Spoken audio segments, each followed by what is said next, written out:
For being spooky season, it was a bit more of a diverse reading experience, but it still had some spooky moments nonetheless. Hey everyone, I'm Nikhil with Shelf-Esteem, and this is my October 2025 reading wrap-up.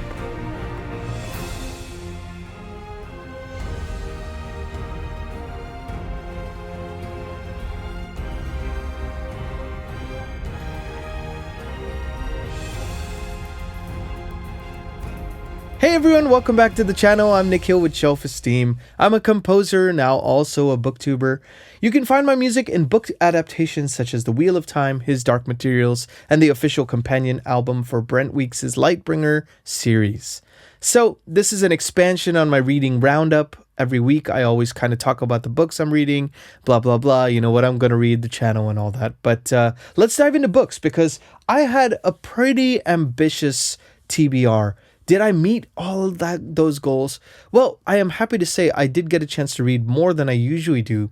I got a chance to finish 5 complete novels and get about midway through 2 others, which is, again, for me, pretty crazy, especially with the Grammy season being what it was, which was pretty busy. But I found time nonetheless. So if you like this kind of video, please like and subscribe. Thank you so much for being here. Let's get on to the books. So the first book I want to talk about, I started and read in the month of October 2025, is this beautiful, beautiful book by an incredibly talented musician, Ozzy Osbourne. His last word completed about 48 hours before he passed away, but the last 10 years of his life, his legacy, and also some untold stories of his early days. I was surprised at how much I didn't know, actually, even being such an Ozzy fan, about some of those earlier days because he had never really shared some of that stuff with people. So even though I'd read his first biography memoir, I was very elated to see that this was not just a rehash of the old stuff, and it's a fitting testament to the last words from a legend. So definitely a 5-star read for me. Loved it. The next book I want to talk about is another book that was a 5-star read for me. And this one, I feel like Robert McCammon is probably going to have his own shelf like Stephen King at this point because he is fast becoming my number 2 favorite author of all time if Stephen King was my number 1. It's that kind of close. It's very close. He has written the Matthew Corbett series, a 10-book historical fiction epic with some horror elements about a private investigator in the year 1699 starting off, then moving into the early 1700s in New York City. And this book, Freedom of the Mask, book 6, goes into some really harrowing territory. I mean, it is so bleak. It is the kingdoms of death of this series, the Christopher Rocchio Sun Eater reference there. But Matthew and his people go through some real terrible things in this. And I was practically screaming at the pages as I was reading and also wanting to pick up the next book. I'm heartbroken for what they're going through, but I'm very excited to see how this all resolves. Robert McCammon keeps me guessing every time. And, I feel like these books are really well paced as well. They don't have much dead air, and Stephen King, his highs are just so high. But there are times when he'll flub an ending or he gets a little long-winded and things like that. I actually don't feel that with Robert McCammon. So it has been great reading this with Cliff from Cliff's Dark Gems. Buddy, I'm so glad we're reading this together, man. Because, we have a lot to talk about with this book. And I don't want to spoil it for anyone who hasn't read it. But if you have not read the series, what are you waiting for? Just, sleep a little faster, just get all your work done really fast. Go do your meetings for the day and speak twice as fast so you can get done faster so you could read these books. But it's really, honestly, it's that great. So this is fast becoming a favorite series of mine in any genre. So if that's not a selling point, I don't know what is. But really enjoyed that book. 5 stars all the way. The third book I got a chance to read was Ken Follett's newest book, Circle of Days. Now, this book is interesting because it is about one of my favorite time periods because I don't know much about it. Well, I didn't until I read this book, and that is around the making of the Stonehenge, about 5,000 years ago.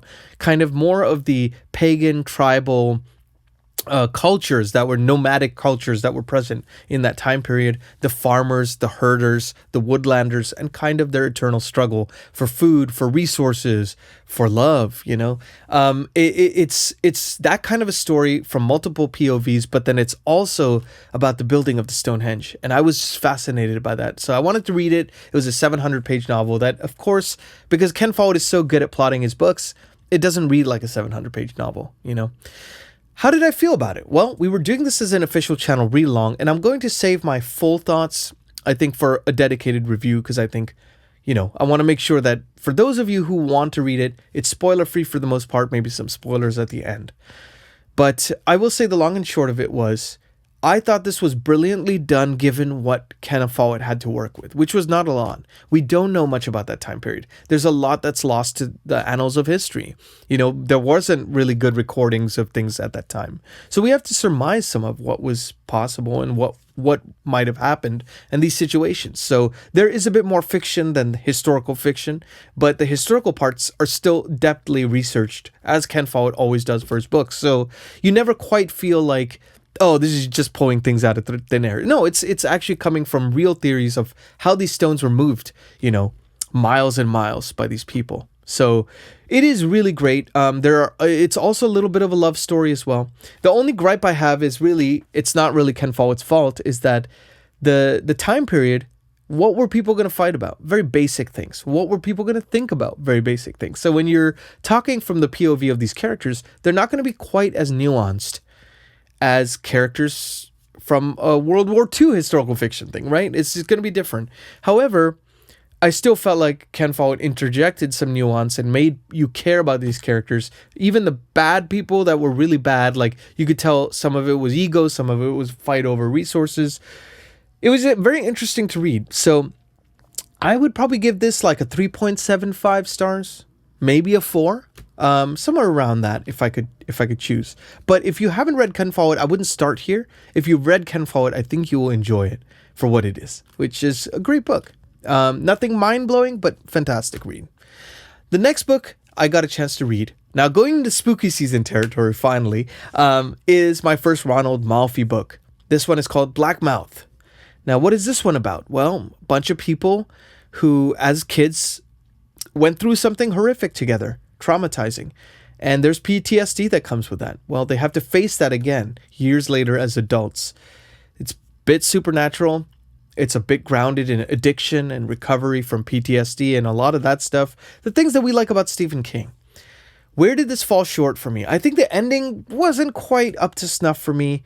I think the characters could have been maybe a little bit more developed. I don't know that I necessarily gelled with them in the same way I would a Stephen King book. I think this was like Stephen King light, if that makes sense. Doesn't quite get into some of the things that I like about Stephen King's books, but it does have some of the messiness of the characters. One of the characters, he's going through alcohol addiction and kind of what he goes through. It does feel a bit Stephen King-esque. So I enjoyed it, but I don't think it blew my mind necessarily. I would probably rate this around 3.75 to 4 stars as well. But if you haven't read Ronald Malfi, I don't know if this is the best place to start. I can't tell you because I've only read this one, but I'm going to definitely check out more Ronald Malfi because there was a couple other ones. I think Bone White, which takes place in Alaska. That sounds interesting. I want to check out a few more of his other stuff before I decide, is this going to be an automatic author for me or not? But it was still good. I really enjoyed it. That was the other one. Oh man, now to talk about another book and how much I enjoyed this book. George R.R. Martin, prior to Game of Thrones, in 1982, wrote a vampire novel, but not just any vampire novel, a historical fiction vampire novel. What if there was a ship traveling in the 1850s, in the steamboat era, and you get a chance to learn more about the steamboats of that era and kind of what the time period was like pre-Civil War, right? And the interesting thing about it is this particular guy gets to gets the opportunity of a lifetime to make a steamboat of his dreams, as long as he, brings a crew on board that is of this patron's choosing. Now, the only problem is they only come out at night, and maybe sometimes they like to feed. It starts off as a mystery and it kind of unfolds into a vampire novel, and there's no spoiler stuff there because really basically what I said to you is a paraphrase from the back of the book. So this is basically how it's kind of pitched anyways. But man, George R. R. Martin's writing is in full display here. I felt like every character, from the protagonist to the antagonist, were very interesting, intriguing characters, you know. And his description of food, of course, have to have that in there. So I was like reading about like pigeon pies and stuff, things I would never eat, but I was still salivating reading it because he always writes food so well. But yeah, I thought this one was a 5-star all the way. I mean, this is one of those book of the month contenders for me because it was that good.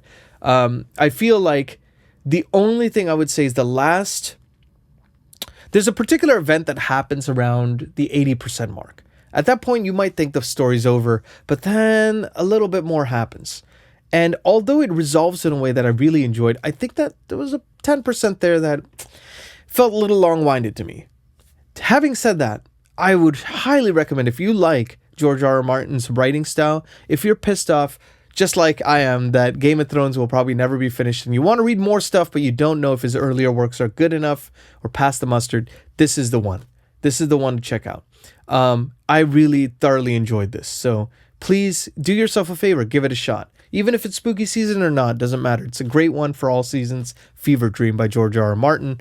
So this brings me to the books I couldn't finish. Unfortunately, time was of the essence, and I was not able to complete the first book, which is called The Haunting of Hill House by Shirley Jackson. This one I was doing as a buddy read with Francois de Klerk, and it's the shortest book on the list, so I have no excuse really, but time is fleeting, unfortunately, these days. But I did get a little bit of the ways through, and I love the writing. Early to say, but I'm going to be finishing it in early November, so that will be my kind of priority one to finish. The second one, I am so sad to say I didn't finish because I love Stephen King, as I mentioned, and I was really enjoying my ride in Dr. Sleep. This is the sequel to The Shining. It talks a lot about addiction and recovery in a way that I feel like few books do. I mean, it's not just about the addiction and recovery, but like how our ghosts haunt us well afterwards. It's kind of a parallel of what Danny Torrance went through in the first book, kind of what he's kind of still going through now, and also his addiction and how it manifests. So really enjoying that aspect of it. I'm enjoying the cult angle of it as well. I'm curious to see where the story goes. I only got about 40 to 50% of the way through, so I want to read that. I'm probably going to try to squeeze it in somewhere in November, but yeah, that is going to be one on the list.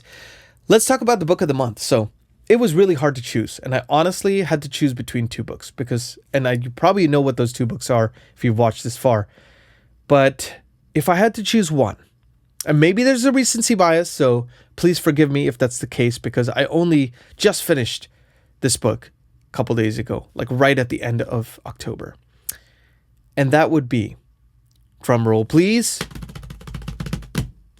Freedom of the Mask, book 6 of Robert McCammon's Matthew Corbett series. It just squeezed out ahead of Fever Dream, which I thought was going to be for sure book of the month because it was that good. And if you could see how high praise I'm heaping upon both books, you got to check both out. But what Matthew Corbett goes through, I think this might be my favorite one in the series. It is just so harrowing. I mean, the events that lead us to book 6 from the end of book 5 changed the whole series. And I knew this was going to be a make or break for me. Like, it was going to either break the whole series for me and make me go, I'm not really interested anymore, or it's going to take it into new directions. And Matthew Corbett and his kind of foil have been at odds with each other throughout these books. And in this particular one, you know, there's a little bit of an Empire Strikes Back kind of moment there. And my God, it's just fantastic. Fantastic writing. Not a dull moment in it. I couldn't stop turning the pages, really. And I'm very excited to see what happens in book 7. So book of the month, 5-star all the way. Robert McCammon's book 6, Freedom of the Mask. Let's talk a little bit about the channel updates. So there's been a nice boost in the subscribership. I'm really glad to see more friendly faces here. We're 1,428 subscribers now as of this taping. I released 10 videos and I was on one live stream. And that live stream was actually a wonderful one. It was with Jenny Wirtz and Jake from Nerd Level Rising. Now, we talked about the Heaven Tree trilogy in its entirety. This is the most underrated book of all time, in my opinion. The best underrated book I've ever read. And so we got a chance to chat about the series as a whole because we all read it together.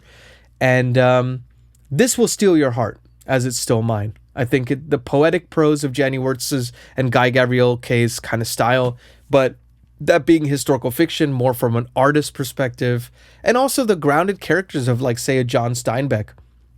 I'm just petting Pepper here because I think she was trying to get off the chair here, and we would never want that, right? We got to have cats around us at all times. That's a Shelf-Esteem motto. So, but yeah, I gotta say, like, I mean, this Heaven Tree trilogy was just fantastic. And so if you haven't read it, please give the first book a shot. I promise you, like, there's very few things that I just gush about eternally on this channel, and this is one of them. So I think you'll enjoy it. I know Jake really enjoyed it. I know Jenny, of course, enjoyed it. She recommended it. So I'm going to be going to her for more underrated book recommendations, because honestly, I love Booktube. I love seeing the familiar books that we all have come to know and love, or we feel the FOMO for not having read yet. But I also feel like it's a chance to highlight books that have fallen off the radar. I mean, think about it. Like, there are so many great series out there that are waiting to be discovered. Why not discover them, right? Why not share them? So this is one of those. The top 3 videos that were released on my channel this month. The first one was, this is in third place. It's the reading roundup with Fever Dream as a highlight. And then talking about that book and kind of making that more of a centerpiece of that reading roundup. I'm really glad to see that book review was so inspiring for people. And I saw a bunch of people have picked up Fever Dream since then. So I'm really glad that it resonated with you. The second most popular video on the channel was my most disappointing read since starting the channel. This one, you know, I kind of wanted to do it as a fun thing because, you know, I'm a pretty positive guy on this channel, but there were some duds that I read and some may surprise you. So if you haven't checked it out already, check out that video up here. And then the first place winner for, you know, most popular video on the channel in October was a complete reading guide to Stephen King. Now, a lot of people tell me, like, hey, I want to get into Stephen King, or I've only read one book, didn't like it, but I want to try again. Where do I start? So I have a bunch of different entry points, kind of a Stephen King starter pack, a fantasy fans to Stephen King transition, a Chonkers fans, where to start with that, underrated gems, so on and so forth. So if you haven't checked out that video, you want to get to know Stephen King a bit more, and you want an organized way of entering into that, his wider world, then you should definitely check that out. And now let's talk about the music and life stuff. So as I mentioned, very busy. Grammy voting season was earlier in the month, and so I was constantly writing emails, you know, making posts, videos, all sorts of things about Hills of Tenchiko. That was in the consideration for the best song written for visual media. I'm going to find out later this week if I'm nominated or not. We'll see how it goes, you know, just keeping myself grounded at all times. But that was like 8-hour days in addition to all the work I had to do. So it was a very busy, hectic time. Then the last week of October, I went to Film Quest in Utah. We drove all the way there from California, spent the week there watching great films, connecting with filmmakers. And that was a really lovely time as well. I came back very inspired. If you can't tell, I feel like the energy is up a notch in these videos, which I'm really glad for, because I want to always bring my full self to these videos. And I feel like this last week has kind of translated into feeling that much more inspired for everything to come. So I want to leave you with a lesson I learned this month, because I always like doing that. Every month I give you a new lesson of what I learned, what I want to take away into my life, reading and otherwise. I have found that novel experiences change our perception of time. Meaning, it's very easy to get into a routine and time kind of just becomes a blur. It just goes by so fast because we end up doing the same things in the day. We're sitting there doom scrolling. Suddenly it's 9 p.m. Where did the day go, right? By having more novel experiences, like by going to this Film Quest, by doing this Grammy campaign, by going to events, the month has actually felt more long and more meaningful. I feel like I sapped more energy out of this month, and I feel like I have more energy to bring into the next month. And it's interesting how we can make time malleable to serve our interests, you know, to kind of figure, like, how can I fit more things into the day? How can I fit more books into the day? Like, I was one of the busiest months I've been this year, and somehow I read more than I usually do. How did that happen? Well, I think novel experiences distort our perception of time and let us have more time to be intentional with what we do. So I figured I'd leave that for you, because I think we can all try to figure out ways to feed our reading addictions, of course, right? So what was your month like? Did you have a good month? Let me know in the comments. I'm very curious to hear what you read and what you loved or what you hated. And If you agreed or disagreed with any of my opinions, please let me know in the comments. I am a fan of the contrarians as much as the people who hype up my opinions. So I'm Nick Hill with Shelf-Esteem. Thank you for being here. Thank you for subscribing. Please like and subscribe if you haven't already. And be good to yourselves. Be good to each other. I will, as always, see you on the next video. Take care.